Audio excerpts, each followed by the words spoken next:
நீங்கள் பார்த்துக் கொண்டிருப்பது உங்கள் விஜய். வெல்கம் டு நடந்தது என். அனைவருக்கும் கோபிநாத்தின் அன்பு வணக்கம். நித்யானந்தா நியூஸ் ஹாட் நியூஸ் ஆயிடும்.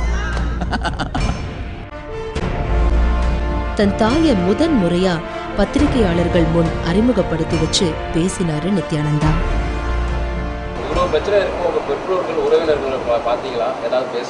என்னுடைய தகப்பனார் இறந்து போயிட்டாரு. என்னுடைய தாயார் இங்கே தான் இருக்காங்க. அவங்க ஆசிரமத்து சன்னியாசினி, அவங்களும் சன்னியாசினி. அதனால வேற ஒன்றும் உறவினர்கள் யாருமே எனக்கு வேற யாரும் இல்லை. தாய் கூட பிறந்தவர்கள் அவங்களாம் திருவண்ணாமலையில் இருக்காங்க. மற்றபடி எனக்கு அவங்களுக்கு சைக்கலாஜிக்கலாக எந்த கனெக்ஷனுமே இல்லை. என்னுடைய தாயார் இங்கே இருக்காங்கன்னு நீங்கள் நினச்சிருப்பீங்க, என் கூடியே இருக்காங்க, கேர் எடுத்துருக்காங்க. கிடையவே கிடையாது. எல்லார மாதிரி அவங்களுக்கு ஒரு டிபார்ட்மெண்ட்டு. இது வரைக்கும் நான் தங்கி இருக்கிற இடத்துக்குள்ள அவங்க வந்ததே கிடையாது. என்னை தனியாக பார்த்து பேசினதே கிடையாது.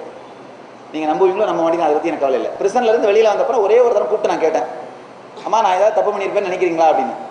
சாமி என்ன இப்படி கேட்டீங்க? கட்டாயமாக கிடையாது, நான் உங்கள் பக்கத்துலேயே தானே வாழறேன், இதெல்லாம் போயின்னு எனக்கு தெரியாதா அப்படின்னாங்க. அப்போ நீ போமா, முடிஞ்சு போச்சு அப்படின்ட்டு. அவ்வளோதான். இது ஒன்றே ஒன்று தான் எனக்கு அவங்களுக்கு நடந்திருக்கிற தனிப்பட்ட கான்வர்சேஷன். அவ்வளோதான். தயார் பேர் லோகநாயகி.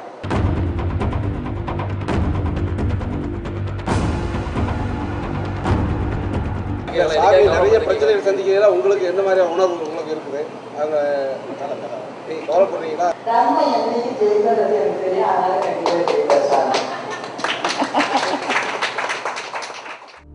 சர்ச்சைகளும் எதிர்ப்புகளுமே தினசரி வாழ்க்கையா பழகி போன நித்யானந்தா இப்பதான் கொஞ்சம் ரிலாக்ஸ் ஆகி பெருமூச்சு விட்டுருக்காரு.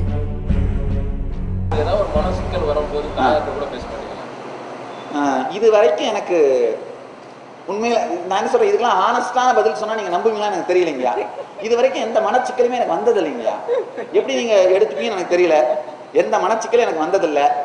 சிறையில் இருந்தப்போ கூட எனக்கு எந்த மனச்சிக்கலும் வந்தது இல்லைங்கயா. சிறையில் வச்சிருந்தப்போ கூட நான் பாட்டு ரிலாக்ஸ்டாக உட்காந்து தியானம் பண்ணிட்டு இருப்பேன், இல்லைனா புக்ஸ் படிச்சுட்டு இருப்பேன், முடிஞ்சு போச்சு. அதனால யார்கிட்டையும் பேசணும் அப்படின்னா எனக்கு தோணதில்லை. மக்களுக்கு மனச்சிக்கல் வந்தால் தான் என்கிட்ட வந்து பேசுறாங்க. எனக்கு இது வரைக்கும் மனச்சிக்கல் வந்ததில்லை.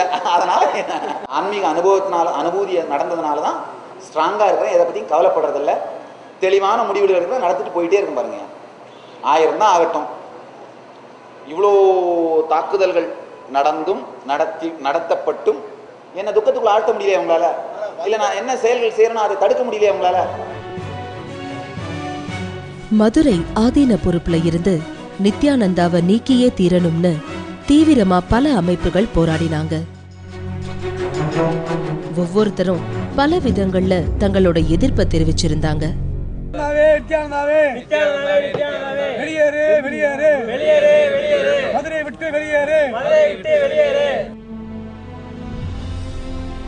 கஞ்சனூர் சுக்ரன் கோவிலுக்கு நித்யானந்தா போயிருந்தப்ப அவரது சீடர்களை ஒரு கும்பல் வழிமறிச்சு தாக்கினாங்க.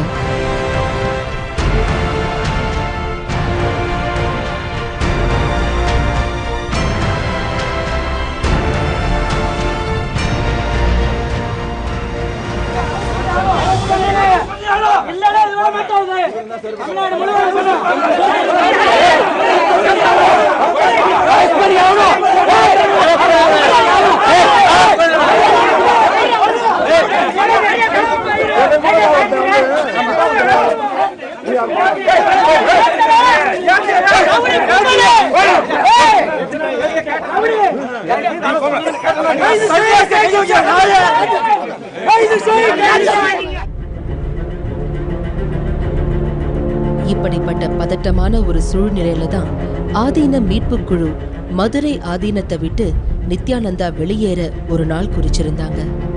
அதுதான் ஜூன் 5ஆம் தேதி. அன்னைக்குதான் மதுரை ஆதீனத்துல வருஷத்துக்கு ஒரு நாள் திருஞான சம்பந்தருக்கு அதிவிமர்சையா குரு பூஜை நடத்துவது வழக்கம். எதிர்ப்பாளர்களோ குரு பூஜை அன்று முற்றுகை போராட்டம் நடத்தவிருப்பதாக அறிவித்திருந்தனர். மதுரையில இரு தரப்பிலும் மோதல் உருவாகும் அளவிற்கு பதட்டம் கூடியது. இந்த நிலையில தான் அதிரடியா ஆக்ஷன்ல இறங்கியது காவல்துறை. ஆதீனத்துக்குள்ள முற்றுகை போராட்டம் நடத்த இருப்பதாக அறிவிச்சவங்களுக்கு போராட்டங்களை நடத்த போலீஸ் தடை விதித்தது. பதட்டமான சூழ்நிலையில தான் மதுரையில ஜூன் 5ஆம் தேதி பொழுது விடிந்தது. தான் அறிவித்தபடி எந்தவித எதிர்ப்புமின்றி குரு பூஜையை நடத்தி முடிச்சாரு நித்யானந்தா. இதுல ஏற்கனவே அறிவிச்சபடி அருணகிரிநாத சுவாமிகளுக்கு பொற்காசுகளால அபிஷேகம் செய்யும் கனகாபிஷேகத்தை செஞ்சு முடிச்சாரு நித்யானந்தா. இனி எதிர்ப்புகள் எல்லாமே நீர்த்து போகும் அப்படிங்கிறது தான் நித்யானந்தாவின் தற்போதைய உறுதியான நம்பிக்கை. மதுரை ஆதீன எதிர்ப்பு விவகாரம் குரு பூஜையோடு முடிவுக்கு வந்துவிட்டதால இனி சமுதாய பிரச்சனைகளுக்காக போராட இருப்பதாக அறிவிச்சாரு நித்யானந்தா. பெட்ரோல் விலையை குறைக்க வேண்டும் என்று மத்திய அரசை கேட்டுக்கொள்கிறோம். அது மட்டும் இல்லாமல் நாம் ஆழமாக கவனிக்க வேண்டிய 2 பாயிண்ட் உங்களுடைய கவனத்துக்கு எடுத்துகிட்டு வர விரும்புகிறீங்க. இவங்க எல்லாம் என்ன சொல்கிறாங்க, அமெரிக்கா போன்ற நாடுகளில் ஓப்பன் மார்க்கெட்டாக ஆயில் கம்பெனியே ப்ரைஸ் ஃபிக்ஸ் பண்ணிக்கிறாங்கன்னு சொல்கிறாங்க. ஆனால் அமெரிக்காவில் பார்த்தீங்கன்னா கரெக்டாக அந்த சைக்கிள் படி குறையவும் செய்யும். நம்ம நாட்டில் குறையிறதே இல்லை. எப்படி நம்ம நாட்டில் தங்கம் விலை ஏறுது இறங்குதோ அந்த மாதிரி எங்கள் பெட்ரோல் விலை ஏறும் இறங்கும். ஆனால் இந்தியாவில் மட்டும் இறங்குறதே இல்லை பாருங்க. அதனால இவங்க சொல்ற ஓப்பன் மார்க்கெட்ன்ற தியரி முழுக்க முழுக்க பொய், ஒரு ஏமாற்றுத்தனம். நீங்க ஏதாவது போராட்டங்கள் நடத்துவீங்களா இந்த ஊழலுக்கு எதிராக அவர் நடத்துன மாதிரி? முதல்ல மதுரை ஆதீனத்து சம்பந்தப்பட்ட இந்த சொத்துக்களில் உட்காந்துட்டு கோயிலில் உட்காந்துட்டு ஊழல் பண்றவங்களுக்கு எதிராகலாம் போராட்டம் நடத்துறேன். இதை நடத்தி முடிச்சுட்டு நாட்டில் ஊழல் பண்றவங்களுக்கு எதிரான போராட்டம் நடத்துறாங்க. நீங்கள் பத்திரிகையாளர் விரும்பினால் நாங்கள் இருவரும் சேர்ந்து பெட்ரோல் விலையை குறைப்பதற்காக ஆர்ப்பாட்டம் நடத்துவோம். சில வருஷங்களுக்கு முன்னால கடன் தொகையை வசூலிக்க ரவுடிகள் குண்டர்கள் பயன்படுத்தப்படுகிறார்கள், அதனால பல பிரச்சனைகள் வருது அப்படின்னு வலுவான ஒரு பெரிய கம்ப்ளைண்ட் இருந்தது. அதற்கப்புறம் சில உயிரிழப்புகள் தற்கொலைகள்லாம் ஏற்பட்டதுனால கடுமையான நடவடிக்கைகள் எடுத்து இதுபோன்று ரவுடிகள் குண்டர்கள் பணம் வசூலிக்க வருவதில்லை அப்படின்லாம் சொல்லப்பட்டது. ஆனால் இன்றைக்கும் கூட கடன் தொகையை வசூலிப்பதற்காக ரவுடிகள் பயன்படுத்தப்படுகிறார்கள் அப்படிங்கிறது யதார்த்தத்தில் இருக்கக்கூடிய உண்மை. பட் சமீபத்தில் ஏற்பட்ட ஒரு மரணம் இப்படி பணம் வசூலிப்பதற்காக பயன்படுத்தப்படும் ரவுடிகளின் வாழ்க்கையும் ஆபத்தானதாகவும் வன்முறை மிகுந்ததாகவும் இருக்கிறது அப்படிங்கிற உண்மையை வெளிக்கொண்டு வந்தது. நீங்கள் பார்த்துக் கொண்டிருப்பது உங்கள் விஜய்.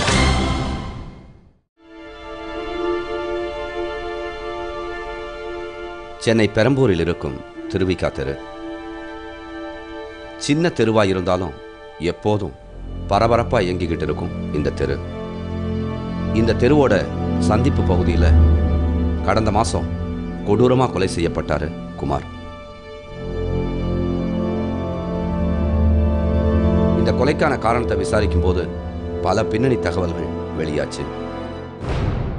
தமிழ் சினிமாக்கள்ல சீரியல்கள்ல வில்லன்களுக்கு பின்னால உருட்டுக்கட்ட அருவாளோட நிறைய அடியாட்கள் வலம் வருவாங்க. நிஜ வாழ்க்கையிலும் இதுபோல அடியாட்கள் பல பேரை பார்க்க முடியும். வெளித்தோற்றத்துல முரட்டு மீசையும் பயமுறுத்துற தோற்றமுமா இருக்கிற இவங்களோட யதார்த்த வாழ்க்கையை பார்க்கும்போது வேதனையும் சோகமும் நிறைஞ்சதாவே இருக்கு. அப்படியான ஒரு வாழ்க்கையை வாழ்ந்துகிட்டு இருந்தவர் தான் குமார். பெரம்பூரை சேர்ந்த இவர் ஆஜானுபாகுவான உடல்வாகோடு இருந்திருக்காரு. சினிமாவிலையும் சில சீரியல்கள்லையும் சிறு சிறு அடியாட்கள் வேடங்களில் நடித்து வந்திருக்கிறாரு. தாயம், மங்காத்தா, வல்லப்பட்டை படத்தெல்லாம் நடிச்சிருக்காப்புல. இன்னும் 2 படம் நடிச்சிட்டு இருக்காப்புல. ஊட்டி நீலகிரிலாம் போய் ஷூட்டிங் பண்ணிட்டு வந்திருக்காப்புல. பார்க்கறதுக்கு கம்பீரமான தோற்றமுடைய குமாரை நிஜ வாழ்க்கையிலும் அதே அடியாள் தொழிலுக்கு இழுத்திருக்கிறாங்க அவரோட நண்பர்கள். வெளியில் அவர் போகிறதுனால ஃப்ரெண்டுங்க ரொம்ப இவரை பிடிச்சி போச்சு. இவருக்கு ரொம்ப இது, அதனால் அவர் வட்டிக்கெல்லாம் இந்த ஃபைனான்ஸர் மாதிரி விடுவார். அது விட்டோடனே இவர் நீ நல்லா நல்லா வாட்டச்சாட்டமாக ஆள் நல்லா இதுவாக இருக்க, நீ போய் கேட்டால் பணம் தருவாங்க அப்படின்னு சொல்லிவிட்டு இவரை கூட வச்சு அவர் பணம் வாங்கிப்பார். எங்கெங்கே போய் காசு கலெக்ஷன் பண்ண சொல்கிறாங்க அதெல்லாம் கலெக்ஷன் பண்ணி வந்து தருவார். அவர் 12 மணி 1 மணினா கூட கூப்பிடுவாங்க வந்து, இங்கே பிரச்சனை அங்கே பிரச்சனை, நீ வா குமாரே நீ வந்து பார்த்துக்கோ அப்படின்ட்டு ரமேஷ்ன்றவங்க கூப்பிடுவோம். நடிச்சுக்கிட்டும் ஷூட்டிங் இல்லாத நேரங்களில் கிடைச்ச வேலைகளை செஞ்சுக்கிட்டு இருந்த குமார் நண்பர்களோடு சேர்ந்து கடனுக்கு வட்டி வசூலிக்கிற அடியாளாவே மாறியிருக்கிறாரு. இதனால் அந்த பகுதி முழுசும் பிரபலமானவராக மாறியிருக்கிறாரு குமார். அடியாள் தொழிலில் கிடைச்ச வருமானத்தை கொண்டும் அங்கங்கே கடன் வாங்கியும் குமார் ஒரு வீடு கட்ட ஆரம்பிச்சிருக்கிறாரு. வீடு கட்டத்துக்கு இது பண்ணிட்டு இருக்காங்க. இவரும் வெளியில் கொஞ்சம் கொஞ்சம் கடன் வாங்கி எதுக்கும் போட்டிருக்காரு. மீதியை நாங்கள் நகையெல்லாம் வச்சு பார்த்துட்டு இருக்கோம். நாங்கள் இந்த சந்தர்ப்பத்தில் தான் கடந்த மாதம் ஒரு நாள் வேலை விஷயமா குமார் வெளியில் போயிருக்கிறாரு. சனிக்கிழமை 11 மணிக்கு வந்தார். இங்கே 11 மணிக்கு வந்து எங்கள் வீட்டில் கொஞ்சம் வேலை இருக்குது, அந்த வெல்டிங் மிஷினுக்கு வந்து அந்த இதெல்லாம் பற்ற வச்சுருந்தார். அதோட 1:30 மணி வரைக்கும் இங்கே தான் செஞ்சுன்னு இருந்தார். 1:30 மணி வரைக்கும் இங்கே தான் செஞ்சுட்டு அதோட வண்டியில் அந்த மிஷினை வெல்டிங் மிஷினை தள்ளிட்டு அதோட போனவர் தான். அதோட நான் 6:30க்கு நான் ஃபோன் பண்ணேன். நான் இன்றைக்கி சனிக்கிழமை சீக்கிரமாக வந்துடுங்க வீட்டுக்கு சொன்னேன். அவர் அதுக்கு நான் வந்துடுறேன் சீக்கிரம் அப்படி சொல்லிட்டு வச்சுட்டார். அதோடு எனக்கு 9:30 மணிக்கு கரெக்டாக 9:30 மணிக்கு எனக்கு ஃபோன் பண்ணார். இதோ வீட்டுக்கு வந்துகிட்டே இருக்கம்மான்னு சொன்னார். அவ்வளோதான். அதோடு சரி 9:30 மணிக்கு வரேன்னு சொல்லிட்டு நான் கம்முன்னு டிவி படுத்துனேன்ட்டேன். குமார் வந்துடுவார்னு ரொம்ப நேரமாக காத்துக்கிட்டு இருந்தாங்க அவரோட மனைவி கஸ்தூரி. ஆனால் மோசமான ஒரு செய்தி தான் அவருக்கு வந்து சேர்ந்துருக்கு. மணி 10 இன்னும் வரலையே சொல்லிட்டு நான் 10:30லேருந்து 11:30 மணி வரைக்கும் ஃபோன் பண்ணிக்கினே இருக்க, ரிங்காவது எடுக்கவே இல்லை. கரெக்டாக 11:30 மணிக்கு கட் பண்ணிட்டாங்க என் ஃபோனை. நான் வெளியில் கதவு திறந்து போனோடனே வெளியில் எல்லோரும் ஜனமாக நின்றுட்டு இருந்தாங்க. என்ன விஷயம்னு கேட்டால் நாங்கள் அங்கே சந்தில் நின்று பேசிகிட்டு இருந்தோம். திடீர்னு ஆட்டோவில் வந்து 3 பேர் வந்து திடீர்னு கத்தியில் அவங்க குத்திட்டாங்க, இதான் எனக்கு தெரியும் அப்படின்னாங்க.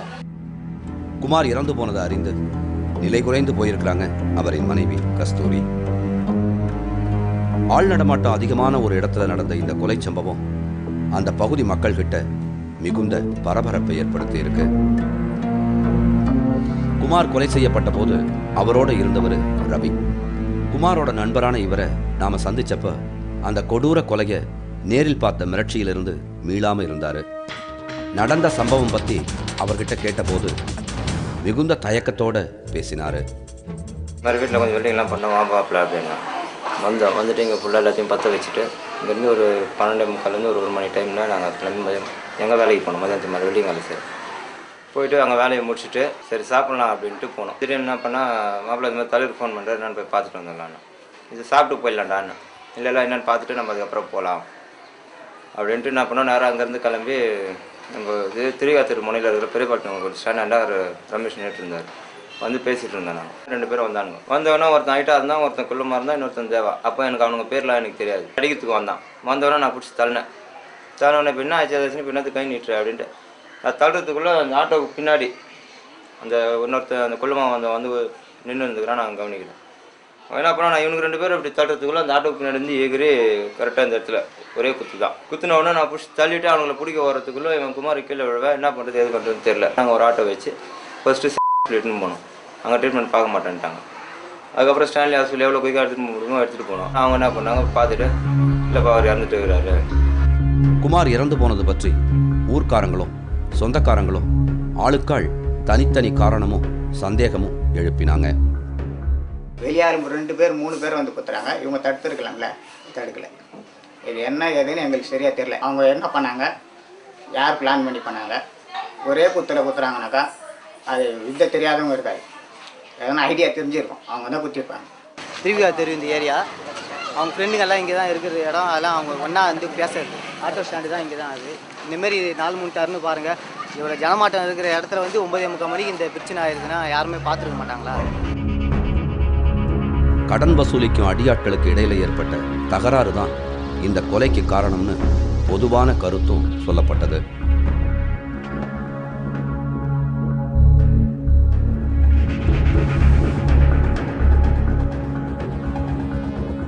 ஒவ்வொருத்தரும் கொஞ்சம் அனுதாபப்பட்டுட்டும் கொஞ்ச நாள் பேசிட்டும் மறந்து போயிடுவாங்க.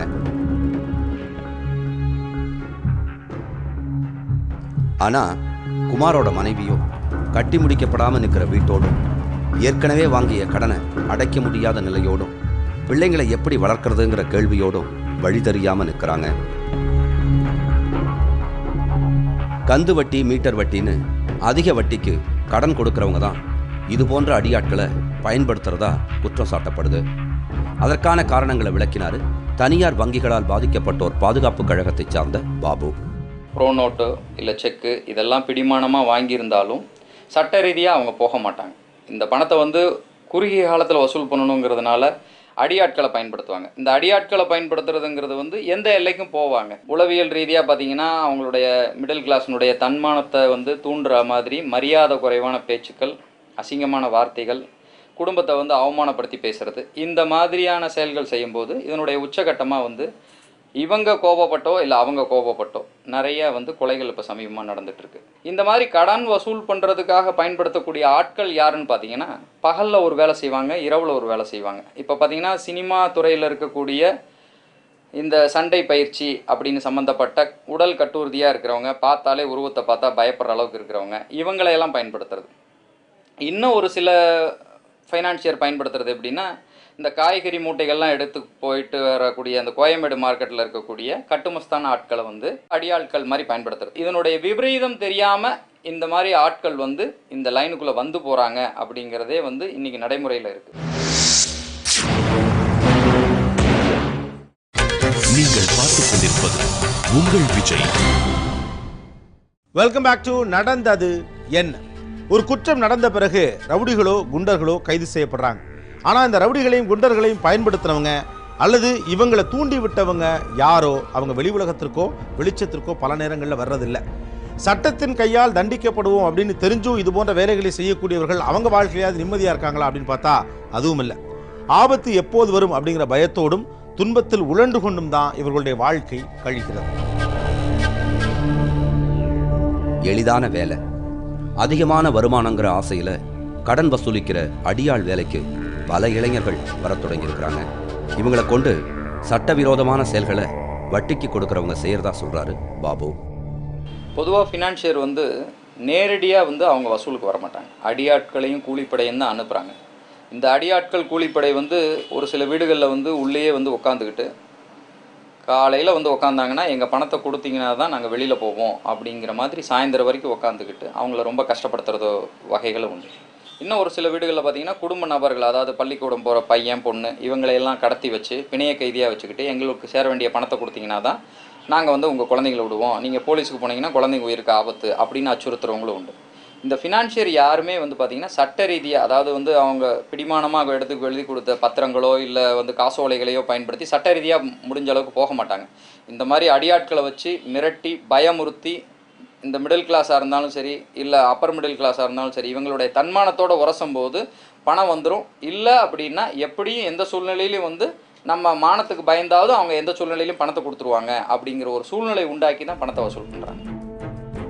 தனிநபர்கள் மட்டும் இல்லாமல் பல தனியார் வங்கிகளும் கடன்களை வசூலிக்கிறதுக்காக அடியாட்களை பயன்படுத்தி வரதா குற்றம் சாட்டுறாரு இவர். கடன் வாங்கிய பலர் அடியாட்களோட மிரட்டலால தற்கொலை செஞ்சுக்கும் போது இந்த தொழில் மீது அதிகமான எதிர்ப்பு குரல்கள் எழுவது உண்டு. இப்போ கடன் வசூலிக்கிற அடியாள் ஒருத்தரே கொலை செய்யப்பட்டிருப்பது இந்த வட்டி தொழிலை அரசு இன்னும் கூடுதலாக கண்காணிக்கப்பட வேண்டியதன் அவசியத்தை வலியுறுத்தி இருக்கு. குறைந்த காலத்தில் நிறைய பணம் சம்பாதிக்கலாம் அப்படிங்கிற ஒரு வாய்ப்பு இருக்கிறதுனால தான் அதிக வட்டிக்கு பணம் கொடுக்கக்கூடிய தொழிலுக்குள்ள இன்னைக்கு நிறைய பேர் வந்துட்டாங்க. இப்படிப்பட்டவங்க தான் பெரும்பாலான நேரங்களில் ரவுடிகளையும் குண்டர்களையும் பயன்படுத்துகிறாங்க. ஒரு குற்றம் நடக்கிற போது மேம்போக்காக இந்த தப்பு செஞ்சவங்க யாரோ அவங்கள மட்டும் கைது செய்கிறதை தாண்டி இதற்கான காரணம் யார் அப்படிங்கிற பார்வையும் அவசியமாகிறது அப்படின்னு பொதுமக்கள் தங்களுடைய பார்வையை முன்வைக்கிறார்கள். மீண்டும் சந்திப்போம். நன்றி, வணக்கம்.